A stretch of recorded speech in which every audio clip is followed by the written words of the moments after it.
Hallelujah, praise the Lord. मसीह में अति प्रिय भाई बहनों, और आज हम लोग देखेंगे दानियल की भविष्यवक्ता के बारे में, और एक ऐसे स्पेशल लोगों के बारे में देखेंगे जिनके बारे में शायद ही कम लोगों को मालूम होगा। वो है रेकाबाइट्स बोलते हैं इंग्लिश में, और हिंदी में रकाबी के बारे में देखेंगे। और इन दोनों को हम लोग तुलना करेंगे कि परमेश्वर ने कैसे हम लोग के सामने एक मोरल रखा है, परमेश्वर हमारे सामने एक कैसा दृष्टांत रखा है कि हमको इनसे बहुत कुछ सीखने को मिलता है। तो आइए हम लोग आज दानियल और रकाबी के बारे में अध्ययन करते हैं। इसको बताने से पहले मैं इसका हिस्टोरिकल बैकग्राउंड बताना चाहूंगा कि ये जेहोयाकीम राजा था, वो यशिया राजा जिसने बहुत ही सुधार के काम किए। योशिया राजा, इंग्लिश में जोशिया बोलते हैं, हिंदी में योशिया राजा बोलते हैं। उसने जो है बहुत ही सुधार के काम किए थे इजराइल में। अब यहूदा में, अभी देखिए इजराइल और यहूदा को समझने के लिए हम लोग देखेंगे कि इजराइल जो था दो भागों में बढ़ चुका था। जब राजा सुलेमान ने पाप किया तो परमेश्वर ने इजराइल को दो भागों में बांट दिया। जो उत्तरी राज्य था उसको हम लोग नॉर्दर्न किंगडम बोलते हैं, वो इजराइल कहलाया, जिसमें 10 गोत्र थे। और जो साउदर्न किंगडम था, दक्षिणी राज्य था, उसको हम लोग यहूदा बोलते हैं। उसमें 2 गोत्र थे, एक यहूदा और बेंजामिन। तो जो इजराइल था वो ऑलरेडी जो है पहले कैप्टिविटी में चला गया था।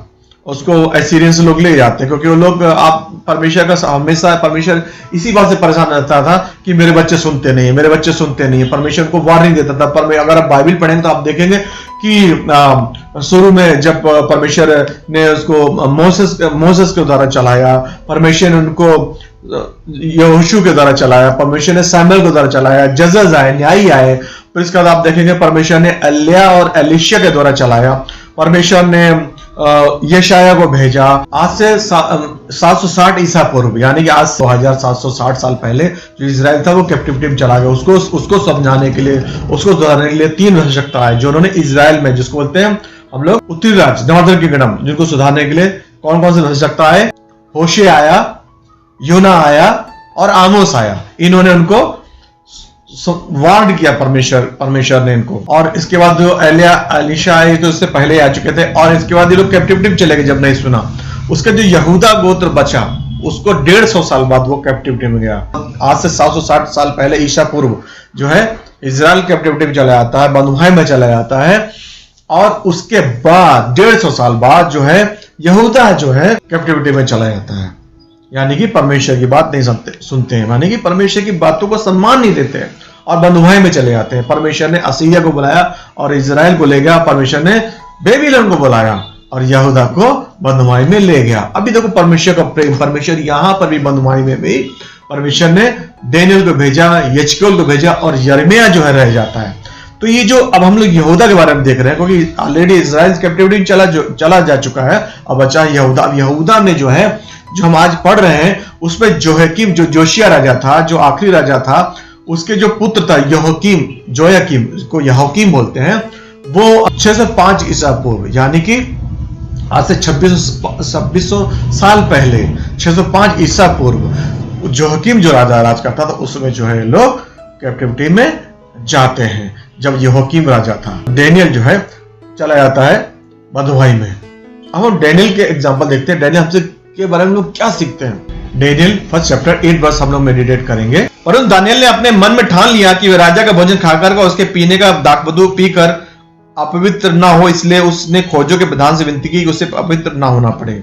अगर हम लोग यहाँ पर देखेंगे, स्पिरिचुअली देखेंगे, तो किंगडम ऑफ गॉड और किंगडम ऑफ डार्कनेस, सैटन की जो राज है, परमेश्वर का राज्य, शैतान का राज्य है, ये जो है शैतान का जो राज्य है, दुनिया का राज्य है, ये परमेश्वर के राज्य में न्यूट्रल नहीं है, हमेशा प्रभाव डालता रहता है। किंगडम ऑफ डार्कनेस, जिसको कोलोसियन पहले अध्याय के 13वां में लिखा है कि परमेश्वर ने हमको अंधकार शक्ति से निकाल करके प्रकाश में प्रवेश किया है। और तो यहाँ पर ये हमारे जीवन में असर डालने की हमेशा कोशिश करता रहता है। बैरी चाहता है कि कोई ना कोई हम बुरा प्रभाव आप इनके परमेश्वर के जनों को, परमेश्वर के बच्चों पर डालें। और वो चाहता है कि परमेश्वर काम पर रोक लग जाए, परमेश्वर का काम हाल्ट में आ जाए, परमेश्वर का गॉस्पेल प्रचार ना हो। और हम लोग जो है टाइटैनिक स्ट्रगल में रहता है, हमेशा एक स्ट्रगल रहता है हमारे जीवन में। एफिशियंस 2:2 में हम लोग अगर देखें, जिनमें तुम पहले संसार की रीत पर और आकाश के अधिकार के हाकिम और उस आत्मा के अनुसार चलते थे जो अब भी आज्ञा ना मानने वाले काम करता है। 2 टिमोथी 2 के 26 में परमेश्वर बताता है, बोलता है, और इसके द्वारा उसकी इच्छा पूरी करने के लिए सचेत होकर शैतान के फंदे छूट जाए।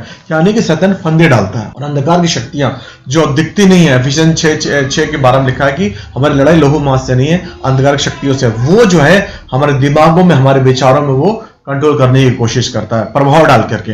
तो हम लोग बोलते हैं कि शैतान के फंदे से छूट जाए, यानी एक टाइटिंग स्ट्रगल रहे हमारे पास रहता है हम लोग के साथ। एक प्रेशर रहता है अंधकार शक्तियों का, और शैतान चाहता है ट्रैप में लेकर के हमको अपनी शक्ति अब जैसे जो गुंडे होते हैं वो जो अगर आप क्राइम वगैरह देखेंगे उसमें न्यूज़, तो उसमें क्या होता है कि अगर वो कोई छोड़ देकर अच्छे काम करने लगता है तो लोग चाहते हैं इसको पकड़ के उसको ब्लैकमेल करते हैं, उसको चाहते हैं उसको पकड़ कर अपने फिर से उसी धंधे में लेके आए। वैसे शैतान चाहता है कि अगर आप अंधकार शक्तियां छोड़ के चले आए, अगर आपने अपना फेथ इश्यू पर ले आए, तो वो अंधकार शक्ति चाहती है वापस लेके आए। क्यों? आकाशीता के रेवलेशन के 12 में 17 में लिखा है कि परमेश्वर के राज पर कॉन्स्टेंटली एक जो लड़ाई है उसमें अपने को इकट्ठा कर, परमेश्वर के अंत में जो है परमेश्वर के से वो लड़ाई करने आएगा बैरी, तो वो चाहता है कि उसकी सेना बढ़ती जाए। अंत में जब 1000 साल मिलेनियम पीरियड हो जाएगा, यीशु के सेकंड एडवेंट, यीशु के दूसरा आगमन होने के बाद जब एक मिलेनियम पीरियड 1000 साल हो जाएगा, तो बैरी क्या करेगा? परमेश्वर का राज्य, परमेश्वर और परमेश्वर के लोगों से लड़ाई करेगा, एक हेवनली यरूशलेम से लड़ाई करेगा, जिसका रेवलेशन के 12 अध्याय के 17वीं में उसका वर्णन है, प्रकाशित 12 के 17 में उसका वर्णन है। और वो चाहता है कि ज्यादा इकट्ठे कर ले भीड़, ज्यादा लोग अपने थाले में ले आए। तो वो क्या करता है? हमेशा एक स्ट्रगल डालता है परमेश्वर के लोगों को, उनका दिमाग को घुमाने की कोशिश करता है और उनको अपने फंदे में डालने की कोशिश करता है। ये हमेशा आसान नहीं होता कि हमेशा उस बैरी के जो है फंदे को हम लोग रेजिस्ट करें, विरोध करें और बच जाएं।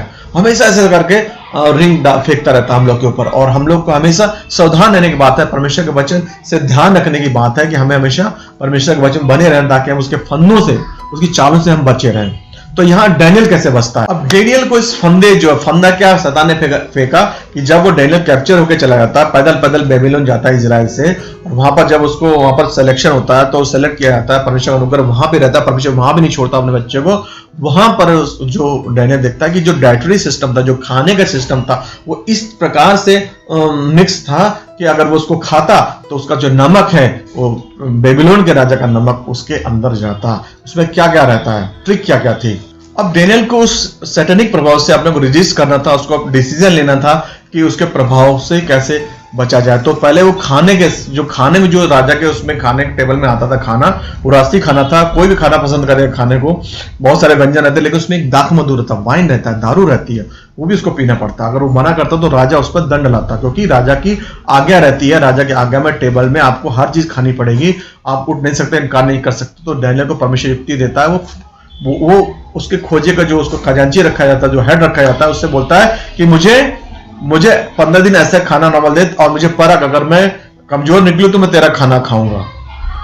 तो डैनियल रेजिस्ट करता है, डैनियल स्टैंड लेता है, और उससे ये उम्मीद की जा रही थी कि वो उन्हीं के जैसा बन जाए, खाने पीने से लगा के बुद्धि विवेक में उनको मतलब कंफर्म कर रहे थे, उनको मोल्ड कर रहे थे डैनियल को, लोगों दिमाग से ब्रेन वॉश कर रखे। बैरी चाहता है कि खाने के द्वारा कैसे भी हो अपने जैसा बनाना चाहता है, डैनियल को कैसे भी प्रभावित करना चाहता था डाइटरी सिस्टम को खाने के द्वारा, ताकि बैरिस को कैसे भी दारू पिलाए और उसको उसके अपने जैसा बनाए। Daniel stood firm at any cost, at any pressure. Daniel खड़ा रहा किसी भी विरोध का सामना करने के लिए। उस प्रेशर के जो सोचो कि आप एक बंदी बना के लिए गए हैं, और वहां पर आपको वहां पर आपकी कोई मर्जी नहीं पूछ रहा, वहां पर एक प्रेशर है, वहां पर भी आपने अपने आप को कंफर्म करा, अपने आप को दुनिया के जैसा बनने पर रोका। तो कितनी बड़ी बात है कि आज हम जो फ्री विल दी है परमेश्वर, हम लोग आजाद हैं, और हमको परमेश्वर में कितना जुटने की जरूरत है। वहां पर सोचो इतने प्रेशर में, बंधुआई में भी दानियल एक निर्णय ले रहा है कि मैं बेबीलोन के सिस्टम का पालन नहीं करूंगा, मैं अपने आप को डिफाइन नहीं करूंगा। Daniel stood firm and he overcame. एक बहुत ही बढ़िया एक हिम्न लिखा गया था, dare to be like a Daniel, dare to stand alone, dare to have a purpose firm, dare to make it known. दानियल की तरह खड़े रहे, दानियल की तरह खड़े रहे। दानियल की तरह आपको एक पर्पस होना चाहिए, एक स्टैंड होना चाहिए, ताकि आपको देख करके दूसरे लोग जो है वो उस खड़े हो, उस चीज का विरोध करे जो आपको गलत काम करने के लिए प्रेरित करे। अगर डैनियल ना खड़ा होता तो उसके साथ 3 दोस्त भी आज ना होते, क्योंकि आगे हम देखते हैं कि जब डैनियल बड़े काम से प्रांत को भेज दिया गया था, बड़ा अधिकारी बना दिया जाता है, तो 3 दोस्त सदर में अबेदnego वो है उसको फायरी फर्नेस में डाल देते, लेकिन वो कहते हैं कि हम तुम्हारे देवता की उपासना नहीं करेंगे, अगर हम मर जाए तो मर जाए, हमारा परमेश्वर हमको बचा लेगा, अगर ना भी बचाए तो हम उसकी महिमा करेंगे। तो एक डैनियल जो था एक अकेला आया, उसके 3 दोस्त उसको देख के आए। तो आज हमें डैनियल होने की कितनी जरूरत है, ताकि हमको देख करके कितने लोग जो मसीह में ईमान ला सकते हैं। इतने प्रेशर में भी उसने अपने आप को ही decided not to defile himself, यानी कि यहां पर बैरी जो है उसको वाइन ऑफर कर रहा है, उसको ऐसा खाना लालच वाला ऑफर कर रहा है ताकि उसके डाइटरी सिस्टम से, खाने से, आहार से उसके अंदर विचार भरे, उसको चेंज करे। उसके बाद आप देखते हैं कि जो डेनियल उनके दोस्त जो थे, जो साथी लोग जो उन्हें नेबूकदनेस्सर के टेबल पे खाया, तो उससे 10 गुना ज्यादा विजडम उनके पास थी। यानी कि आपने उन्हें परमेश्वर का सम्मान किया, ऑनर किया, तो परमेश्वर उनको उस घास फूस जो है साधारण खाने में इतनी उनको बरकत दी, 10 गुना ज्यादा जो उनके पास नॉलेज थी, जो राजा की टेबल से खा रहे थे। अब यहां पर हम थोड़ा सा और आगे चलेंगे। उसी समय की जोहकीम के राजा की बात है, 605 ईसा पूर्व, जहां पर जोहकीम के राजा के समय की बात है। ये भी जोहकीम के समय की बात है, जो दानियल जो डिपोर्ट हो जाता है बेबीलोन को बंदी बना के लिया जाता है। उसी समय जरमाया भी जो उस समय, जरमाया भी उसी जोहकीम के समय में यहूदा में इस बात का प्रचार कर रहा है। जो उसने 4 राजाओं के, यानी कि जोशिया का राजा जोहकीन और उसके बाद सिदकिय्याह उसका अंकल, इन तीनों में उसने यर्मिया ने प्रचार किया। उसका बारूक उसका लेखक लिखने वाला था। यहां पर हम लोग एक देखेंगे रकाबियों के बारे में, जिसका वर्णन जरमाया 35 में है। योशिया के पुत्र यहूदा के राजा यहोकीम के राज्य में यहूदा की ओर से, यहोवा की ओर से वचन यिर्मयाह को पहुंचा। रकाबियों के घराने के पास जाकर उनसे बातें कर और उन्हें यहोवा के भवन की एक कोठरी में ले जाकर के दाख मधु पिला। अभी देखो यहां पर हम लोग एक दानियल के बारे में देख रहे हैं, जिसको दाख मधु कहां पिला ऑफर किया जा रहा है, बेबीलोन में लिया, बंदी बना लिया गया है, वहां पर ऑफर हो रही है, राजा के टेबल पे ऑफर हो रही है, और वो अकेला खड़ा हो रहा है, रेजिस्ट कर रहा है, शैतान उसको ऑफर कर रहा है दारू पीने के लिए। और यहां पर हालेलुया स्वयं यहोवा एक भविष्यवक्ता से बोल रहा है कि रिकाबियों को जाके ढूंढो और उनको दारू ऑफर करो। हालेलुया। और ऐसा नहीं एक बोतल लेके नहीं, घड़ा भर के पिलाओ। हालेलुया। कितने एक, ये जब मैंने वचन पढ़ा तो मेरे को लगा कि इसमें मैं बोलूंगा। ये बहुत ही प्यारा है। ये रिकाबी के बारे में बहुत कम लोगों को मालूम होगा कि कैसे लोगों ने मतलब अपने आप को डिफाइन नहीं किया, खराब नहीं किया दुनियादारी में। रिकाबी पहले तो यिर्मयाह का यहाँ पर ये देखेंगे, यिर्मयाह भविष्यवक्ता है, उसी समय की वर्णन है, जैसे मैं उसमें प्रचार कर रहा था। तो वहां पर जो है यिर्मयाह से परमेश्वर बोला है कि जाओ और जाके रिकाबी ढूंढो, पहला काम। दूसरा मतलब एक तो भविष्यवक्ता, बचपन से भविष्यवक्ता था, उसने कभी दारू ये सब कभी नहीं छुआ, ये गलत काम कभी किए नहीं। वो परमेश्वर का माउथ पीस था, परमेश्वर का वचन बोलता था, उसको दारू दारू सोचना भी उसके लिए घृणा थी। सोचो परमेश्वर से बोला है कि जाओ पहले तो रिकाबियों को ढूंढो। पहले तो एक बेचारा वो ढूंढ के रिकाबियों, जो बंजारे नोमैडिक कल्चर में थे, जो उन्होंने घर नहीं बनाते जैसे रहते थे टेंट बनाकर, उनको पहले ढूंढो। नंबर 1, नंबर 2 ढूंढो, उनको यहोवा के भवन में लाओ। दूसरा, तीसरा काम, उनको दारू ऑफर करो, वो भी मटका भर भर के पिलाओ। हालेलुया। समझ सकते हैं यिर्मयाह कितनी परेशानी में गुजरा होगा जब उसको एक कमांड, उसे एक बार ना नहीं कहा परमेश्वर। That is a faith. मतलब उसने एक बार भी क्वेश्चन नहीं किया, हे परमेश्वर ढूंढ के तो लेते आता हूं, भवन लेके आता हूं, लेकिन दारू पिलाने वाला आपको समझ नहीं। उसने क्वेश्चन बाइबल में कहीं नहीं लिखा, उसने क्वेश्चन किया। That is the 1 to 1 head to head, मतलब बिल्कुल लाइन बाय लाइन परमेश्वर के वचन को मानने की जो है तरीका, जो उसकी आदत है, वो हम यिर्मयाह में देखते हैं। तभी परमेश्वर कहता है कि अरे यिर्मयाह, मैं अपना वचन पूरा करने में जागृत हूं, I am ready to perform my word. Hallelujah. अब सारे रिकाबियों को ढूंढ ढाड़ के लाता है, और जो वहां पर देखो परमेश्वर का भवन जो था और यरूशलेम में, और उसके बाजू में जो है महल भी था, जो आजू बाजू रहते थे, और वहां पर कोठरियां बने थे, कमरे बने रहते थे, जहां पर कुछ खाजिनदार रहते थे, जो ट्रेजरर रहते थे। वहां पर परमेश्वर के भविष्यवक्ता भी रहते थे, याजक रहते थे, कोठरी दरवाजा खोलने वाले पहरेदार भी रहते थे, वहां पर सब रहते थे। और वहां पर उसको ये काम करना है। मैंने परमेश्वर जन हनान को भी अपने साथ में लिया। यानी कि परमेश्वर जन मतलब ये होता है, गॉड सर्वेंट का मतलब होता है, यीशु का जन मतलब होता है जो काम, गलत काम कभी नहीं करेगा, चाहे वो दुनिया के सामने हो, चाहे वो अकेले में भी हो, उसको हम परमेश्वर का जन बोलते हैं। उसको इसीलिए साथ लिया क्योंकि उसकी भी टेस्टिमनी जरूरी थी। क्योंकि परमेश्वर यहाँ 2 चीजें दिखाने चाह रहा है कि वो वहां पर जो रिकाबी लोग थे वो हाफ 50% थे। अगर हम रिकाबियों का इतिहास देखें तो इनका जो है, अगर आप जेनेसिस में देखेंगे तो इनका वर्णन को केनी लोग बोलते थे। और इसका हम आगे देखेंगे तो इनका निर्गमन 18 अध्याय की 9वीं आयत में और नंबर्स के 10वें अध्याय के 29 में भी है, जिसमें जेत्रो, जो मूसा का ससुर था, जेत्रो, इत्रो बोलते हैं, उसका लड़का होबाब, उसको ये मूसा बोलता है निर्गमन के 10वें अध्याय में कि तू मेरे साथ चल, मैं तुम्हें अच्छी जगह रखूंगा। तो ये उसी के वंश के थे रिकाबी लोग। और तो वो लोग तो वो बोलते नहीं, हम नहीं रुकेंगे, हम अपने घर वापस चले। लेकिन मूसा उनसे विनती करता है, बोलते हैं हमें रास्ता नहीं पता, हमको दिखाओ।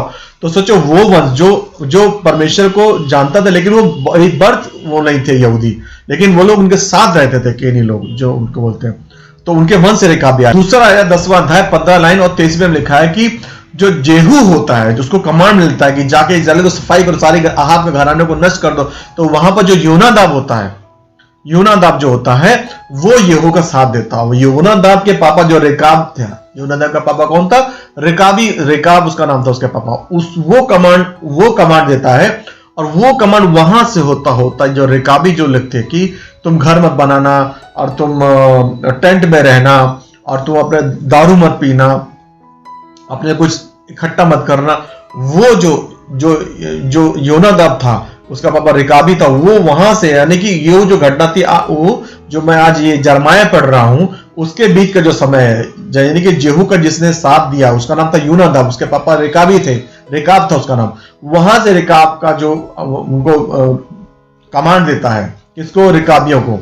वहां से जो है वो रेकाबी जो है वो रेकाबी कहलाते थे। है वो केनी वंश के, जितों के मूसा के ससुर के ही खानदानी है। और वो जो कमांड क्या देता है रेकाबियों को, रेकाबी कमांड क्या देता है कि तुम लोग कभी दारू मत पीना। वो कमांड जो है योनादाब अपने वंशज को दे देता है, यानी कि वो जो टाइम था वो 300 साल का हो जाता है, यानी कि यिर्मयाह आते 300 साल हो जाते हैं, यानी कि जेहू और योनादाब के समय से लेकर के यिर्मयाह के समय बीच में टाइम पीरियड था 300 साल।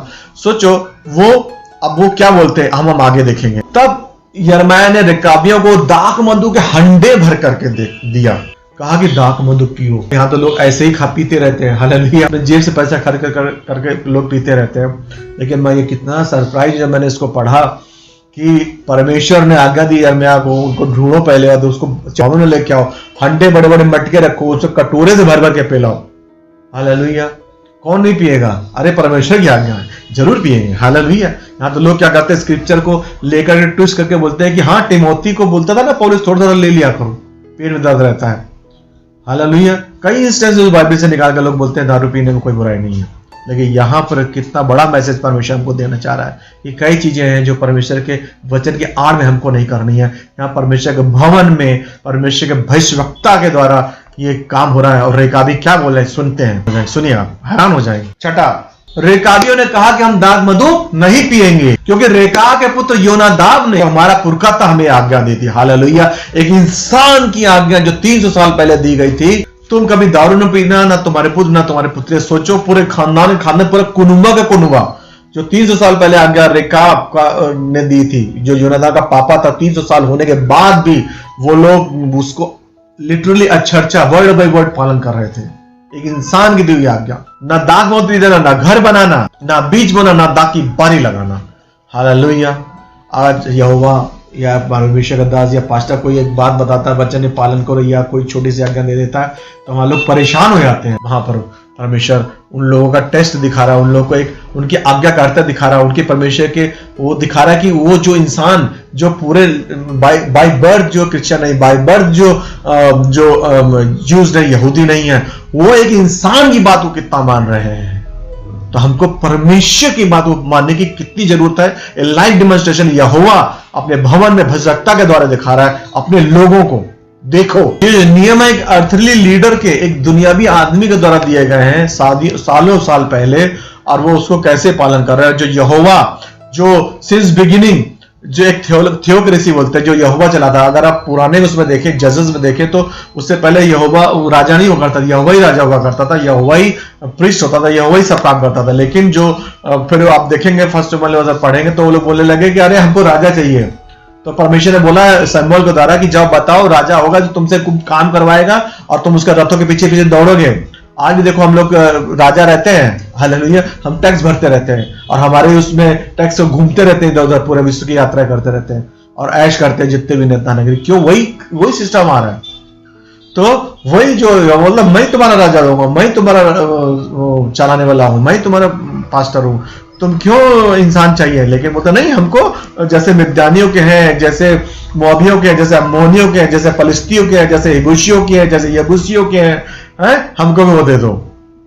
बोलता चलो, यहोवा नाराज होता, लेकिन शमूएल बोलता जान दो। तो कौन? बिन्यामीनी गोत्र का एक साउल राजा आता है। अब उसको आप देखेंगे, जो साउल राजा होता है वो क्या करता है सबको मालूम है, जो यहोवा का चुना हुआ है, और जो अच्छी चीज जब यहोवा उसको आज्ञा देता है कि जा तू इस पर आक्रमण कर, चढ़ाई कर, तो क्या करता है अच्छी अच्छी चीजें रख लेता है और खराब खराब चीजें यहोवा को अर्पण करता है। हालेलुया। ये तो राजा का हाल होता है जो परमेश्वर की बात नहीं मानता। वो सोचो हेड उसको मांगा था उन लोगों ने। वो जो थियोक्रेसी था, जो परमेश्वर का राज चलाने की बात थी, परमेश्वर बोलता मैं तुम्हारा राजा रहूंगा, उसको उन्होंने हटा करके इंसान मांगा। और उसका हम लोग जानते हैं कि इस्राएल में कम से कम 20 राजा हुए, और अब अगर आप देखेंगे तो ये राजा हुए तभी ये सारे प्रॉफिट हुए। अगर राजा नहीं होते प्रॉफिट नहीं होता। प्रॉफिट क्यों आए? क्योंकि उनको वार्न करने के लिए परमेश्वर उनसे डायरेक्ट बात नहीं करता था। उसने सैमुएल को भेजा, उससे पहले मूसा और यहोशू आए, फिर सैमुएल आया, फिर उसके बाद आप देखेंगे एलिया आया, एलिशा आया, यशाया आया, जियोना आया, आमोस आया, मीका आया, होशे आया, नाहुम, जेफन्या, हबक्कूक आए, यिर्मयाह, दानियल, हिजकीएल आए, ओबद्याह आया, हग्गाई आए, जकरिया, मलाकी आए। यानी कि इतने सारे प्रोफेट परमेश्वर ने उन राजाओं को वार्न करने के लिए भेजा कि मेरी सुनो, मेरी बातें मानो। सोचो, यानी कि जो बंधुआई में जा रहे फिर भी परमेश्वर अपने भजकता है, दानियल और हिजकीएल को भेज रहा है, इतना प्रेम करता है, और साथ साथ मुंह से बुलवा रहा है अपनी बातें, क्योंकि परमेश्वर पापियों से बात नहीं करता। वो अपने आज के नियम बात नहीं करते, अब तो नया अनुग्रह में, लेकिन पुराने समय देखेंगे और उसे भ्रष्ट के द्वारा बात कर, अभी तो पवित्र आत्मा बात करता है, लेकिन पुराने, क्योंकि यूहन्ना के 14:26 देखा कि पवित्र आत्मा तुम्हें सहायक आता रहेगा, जो तुम्हारी हर और तुम्हारे साथ रहेगा, तुमको बताएगा। वो तो ईश्वर ने खुद कहा हुआ अंदर है, लेकिन पुराने नियम बता रहा हूं, परमेश्वर का प्रेम, यहोवा का प्रेम। परमेश्वर कहता है कि मैं होम बलि हूं, तुम्हारे स्वेच्छा बलि सब नहीं होता, जब जितना तुम्हारी आज्ञा मानने से मैं प्रसन्न होता हूं। पहला शमूएल 16 में कहा कि परमेश्वर, इंसान तो बाहरी रूप देखता है, परमेश्वर मन देखता है। तो वो ये कह रहा था कि सोचो कि ये जो रेकाबी को वर्णन परमेश्वर क्यों किया, कि इन्होंने सोचो कि एक अर्थली लीडर जो इनका जो था वो बोल के गया कि तुम ये काम मत करना, दारू मत पीना। सोचो आप 300 साल हो गए, इनके एक बंदा नहीं पी रहा है, और तुम लोग जो है परमेश्वर के इतने बड़े भजकता भेज रहा है, परेशानी में भी, बंधुआई में चले गए, फिर भी तुम जो है नहीं सुन रहे हो। ये है परमेश्वर को, आज भी वही परमेश्वर का होना। परमेश्वर बोलता है कि चर्च आओ, चर्च लगती है। परमेश्वर का मेमने का विवाह समारोह, चर्च का विवाह समारोह है। परमेश्वर जहां इंतजार करता है अपने दुल्हन का, आओ आओ आओ, लेकिन लोग बहाना मारते हैं, आते नहीं है, बोलते हैं अरे पास्टर साहब वो काम आ गया था, हम डॉक्टर पास चले गए थे, हमारे गेस्ट आ गए थे, मेरी नींद लग गई थी, आएंगे तो बिना बाइबल के आएंगे। हालेलुया। ये क्या दिखाता है? ये दिखाता है आपको परमेश्वर का आप कितना सम्मान करते हैं, परमेश्वर की आज्ञा को कितना मानते हैं, ये दिखाता है। हालांकि आप चर्च, क्योंकि परमेश्वर आपका इंतजार करता है, उसका जब परेशानी आती है तो फिर बोलते हैं कि प्रेयर करो। तो हमको अपने आप को हमको देखना कि we should not defile ourselves. छोटी छोटी आज्ञा, सोचो एक छोटी सी आज्ञा लोग मान रहे हैं, तो हमको कितनी आज्ञा मानने की जरूरत है। सोचे रेकाबी परमेश्वर ने डेमोन्स्ट्रेशन दिखाया वहां पर, और उन्होंने बोला कि तुम घर मत बनाना। सोचो उन्होंने घर में नोमैडिक लाइफ, माने कि बंजारे जीवन जीते थे। So they were living in the world, not for the world. वो दुनिया में परदेसी, स्ट्रेंजर जानकर रह रहे थे कि हमारा जो जीवन है स्ट्रेंजर, हम यहाँ अजनबी हैं, परदेसी हैं, हमारा जो है हम यहाँ के नहीं है। वो they are living in the world not for the world. वही हमारा जीवन होता क्या? We are living for the world, we are living for the world and in the world. परमेश्वर बोलती है, पतरस अपनी पत्री में बोलता है कि तुम इस परदेसी हो इस दुनिया में, यहाँ के तुम ओरिजिनल, यहाँ थोड़े समय के लिए हो, तुम्हारा जो प्लेस है वो हेवन में है। अब रेकाबी का बेटा योनातान ने एक बार बोला, उन्होंने हमेशा पालन किया। यहाँ परमेश्वर बार बार बोलता है और वो बार बार नहीं करते हैं। ये परमेश्वर दिखाया उनको अपने भवन में ये सब दारू वगैरह दिखा करके, पीने का ऑफर करके उन्होंने ना कर दिया कि एक छोटा सा कमांड मैं बार बार बोलता हूँ, हमेशा इंतजार करता हूँ, बोलता रहता हूँ बेटा बेटी, लेकिन नहीं सुनते। यहाँ पर जो एक दुनिया का अर्थली लीडर ने, उनके पिता ने, दादा परदादा ने एक कमांड बोल दिया और वो अभी तक कर रहे हैं। बट हमको दुनिया के तरीके का नहीं बनना है। कैसे होता है? अगर एफिशिएंट 4:22 में लिखा है कि 4:22-23 में लिखा है, एफिशिएंट के 4:22 कि अपने चाल चलन के अनुसार पुराना मनुष्य उतार डालो और अपने मन के आत्मिक स्वभाव में नए बनते चले जाओ। यानी कि put off and put on. यानी कि जैसे अगर एग्जांपल देखेंगे कि जो अगर कैदी जो होता है, जब वो जेल जाता है और जेल में उसको एक ड्रेस दी जाती है, आपने देखा होगा ऐसे ऐसे लाइनिंग रहती है, और उसका जब जेल से बाहर आता है तो क्या होता है, उसको क्या करता है, अपनी वो जो ड्रेस उतारता है, फिर नई ड्रेस पहनता है। यानी कि अपना जो पुराना नियम था, पुराना जो उसका पाप था, जो उसकी सजा थी, जो उसका कैरेक्टर था, वो उतार फेंक देता, कैदी नहीं हूं मैं, ये लो, फिर वो नए कपड़े पहनता है। नए मनुष्यत्व का पहनता है। यानी कि होता क्या है कि पुराने लोग क्या करते हैं, वेट सिनर बन जाते हैं। वेट सिनर मतलब कि लोग बैप्टिज्म लेकर के पाप करते हैं। यानी कि पहले वो ड्राई सिनर थे, बिना बैप्टिज्म लिए पाप करते थे। अब क्या होता है, वो लोग वेट सिनर हो गए, यानी कि पानी डुबकी लगा करके अब सर्टिफाइड होकर के पाप करते हैं। यानी कि उन्होंने पुराने जो अपना फेथ था, उन्होंने तो उसको जो हटा दिया, लेकिन नई चीज जो यीशु की जो धार्मिकता थी उसको नहीं पहनी। यीशु मसीह की राइचियसनेस उनको नहीं पहनी, उद्धार का टोप उन्होंने नहीं पहना, उन्होंने मेल मिला के जूते नहीं पहने, उन्होंने सत्य की बेल्ट नहीं लगाई, उन्होंने धार्मिकता के झिलम नहीं पहना, उन्होंने तलवार, आत्मा की तलवार नहीं ली, वचन नहीं लिया, फेथ, शील्ड ऑफ फेथ नहीं ली उन्होंने। और उन्होंने क्या किया, पुरानी चीज तो उतार दी, लेकिन साथ में वो जो है नई चीज धारण नहीं करी। इसलिए अब वो लोग अच्छे से सर्टिफाइड होकर के पाप करते हैं। यानी कि दे आर डिफाइलिंग देमसेल्फ, एंड अपने आप को डिफाइन नहीं करते, साथ में उनको देख करके दूसरे लोग भी उसी के तरह चलते हैं।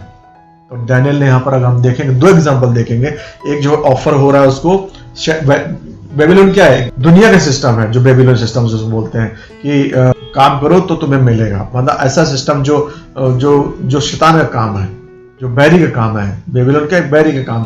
वहां आपको दुनिया की चीजें अपने हिस्सा बना करके, दारू पिला के और अपने हिस्सा खिला पिला के, तुम्हारे अंदर जो नजराइन है, जो तुम्हें परमिशन है चुना हुआ है, जो तुम्हें अलग किया हुआ है, उसको अपने हिस्सा बनाने की कोशिश करता है। ऑफर करके ऐसी चीजें, ऐसी अच्छी चीजें ऑफर करी जाएंगी कि तुम अपने आप को रोक नहीं पाओगे। वहां डैनियल खड़ा होता है कि I will not defile my self, में रेजिस्ट करता है, उसका विरोध करता है उस स्ट्रगल का कि मैं अपने आप को खराब नहीं करूंगा, मैं चुना हुआ हूं, मैं परमेश्वर का याजक हूं, मैं अलग किया गया हूं। बैरी ऑफर करता है। यहां पर रेकाबी को हम लोग देखते हैं, यहां पर परमेश्वर के भवन में परमेश्वर दे रहा है और वहां पर वो लोग उसका इनकार कर रहे हैं।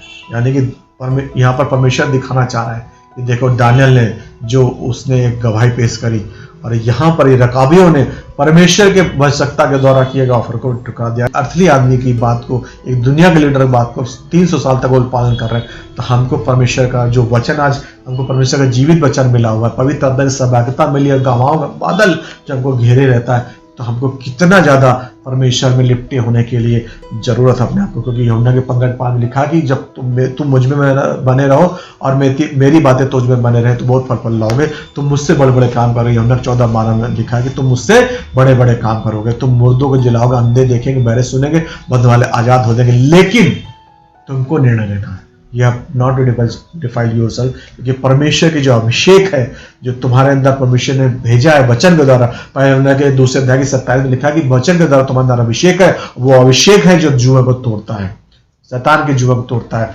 गलत रिश्तों को तोड़ता है, गलत आदतों को तोड़ता है। तो वो हमको बचा के चलना, कुछ संभाल चलना है। वो हमको हमेशा याद रखना है कि परमेश्वर जो है, हमको परमेश्वर की बातों को ऑनर करना, आगे दे माननी है।